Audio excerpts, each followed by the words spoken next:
everyone, welcome to TVI Tips from Amanda.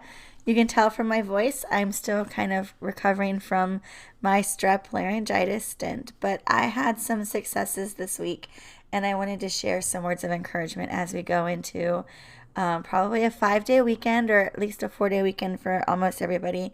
And we'll be spending time with family and friends and reflecting on things that have been going well. So I have a student who I've known since he was a baby in early intervention, and he's moved around in and out of the area, and he's had a lot of different people working with him over the years.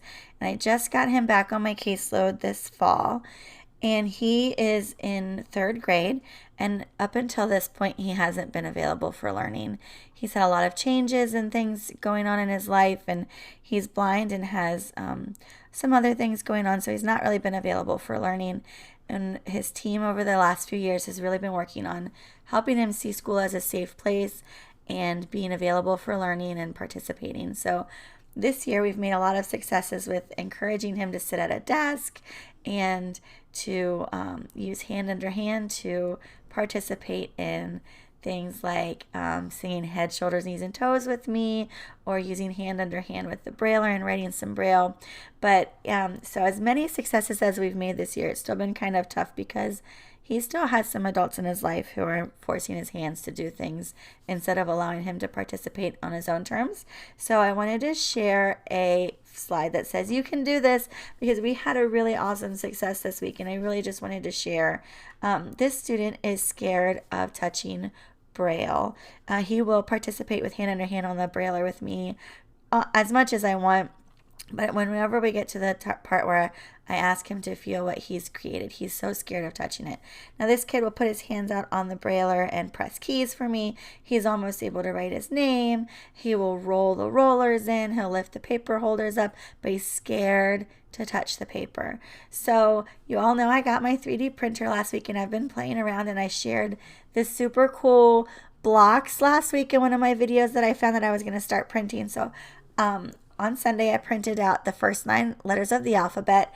You'll see here I took some black Sharpie, and in this picture it's still drying, but I black Sharpied the raised letters that in print on the blocks, and I made a couple goofs, but that's okay. I'll go back and fix it. But I just wanted to talk about the blocks really fast. They're super cool. They're kind of small. I'll show you another picture with my fingers here. They're probably I didn't measure, but about 1.5 to 2 inches square cube.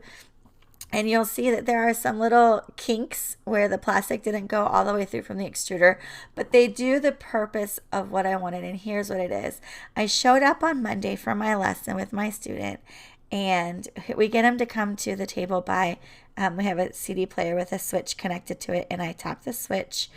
So the music starts, and my student who prefers to be on the carpet will stand up. As soon as he stands up, I turn the music off and invite him over to the table. So he comes over to his table or desk, wherever his workspace, and he sits down, and we roll the paper in the Brailler, and we start writing his name, and we're practicing just touching keys when I ask and pressing letters and doing some patterns. And usually we'll write his name on one line, do a line of Braille letters on the next line, and then he does music. Well, I said, I want to show you something I brought today, and I pulled out a block, and I said, I have a block. I want you to look at this block. So I put his hands on my arm and felt down to the block, and he didn't like it. He grunted, and I said, I just want you to hold the block while I count to 3, and then you can have your music. So I held the block in my hand, and he put his hand over mine, and I counted to 3, and he held the block, and then he tried to throw it, because there are some other things that he does in his day where he puts, he takes pegs out of a pegboard and tosses them in a finished bucket that's on the floor next to his chair. And I said, no, we're going to put the block back on the table. And he helped me put the block out on the table, and then he used his switch and turned his music on. And he does like 10 or 15 seconds of music. So I was super encouraged. So we did another line of Braille. We got to the end of the line of Braille, and I said, okay, we're going to hold the block till we count to 5. And so this time he held the block. He came willingly to my hand. He held the block. I counted to 5 very slowly. We put it down. So we did this over and over, and we got up to 10 seconds on Monday. And then I said, okay, well, we're done today. Let's go ahead and put the block back in my bag. And he did not want to touch the bag. It was scary for him. So I said, it's okay. I'll hold the bag. You just hold my hand. And we put the block back in the bag. It was phenomenal. great. It was so successful. I was almost in tears because we have a student who won't touch pretty much anything. The only thing he really only touches is the pegs, the switch for the music, and the brailler. So we were really excited that I was really excited, almost in tears, that he was touching the blocks. So I came back on Tuesday for a lesson, and I pulled out my bag. And this is after I got him to the table. And I pulled out a block and I put it on the table. And I said, all right, we're going to touch the block for 15 seconds today. Find the block. So he found the block. And right now, at this point, he was only using one hand. So he did it, and I counted super slowly to 15. And he kind of grunted a little bit, but was willing to participate, and it was super amazing. So then, I'm just going to move to another side so you can see more pictures while I talk. So then we did more Braille, we did our routine, did a little bit of music. I said, okay, now we're going to hold a block in each hand. And so we did that, and we got up to 30 seconds. So in 2 days, we went from not being willing to touch anything to touching these blocks. And the really cool thing about why I wanted to use these blocks is you see on the screen, there's Braille on these blocks. And the Braille in the image doesn't look like it's very good, but it looks kind of like blurry. But touching the Braille, it's very pronounced Braille dots. It's easy to feel the shape. It's fabulous. I know there are some kinks on the blocks, but really the Braille is what I want him to incidentally be exposed to in a way that's not give me your hand and touch the Braille, or give me your hand and feel this book. It is just let's play with these blocks. And so we're going to work on some pinch or grasp type things. We're going to work on some block stacking. We're going to work on some incidentally touching some Braille. And hopefully we're going to be able to move towards touching the Braille more consistently whenever we want. Whenever he wants, and hopefully we can start adding on to his repertoire of things that he's willing to participate with us in the classroom.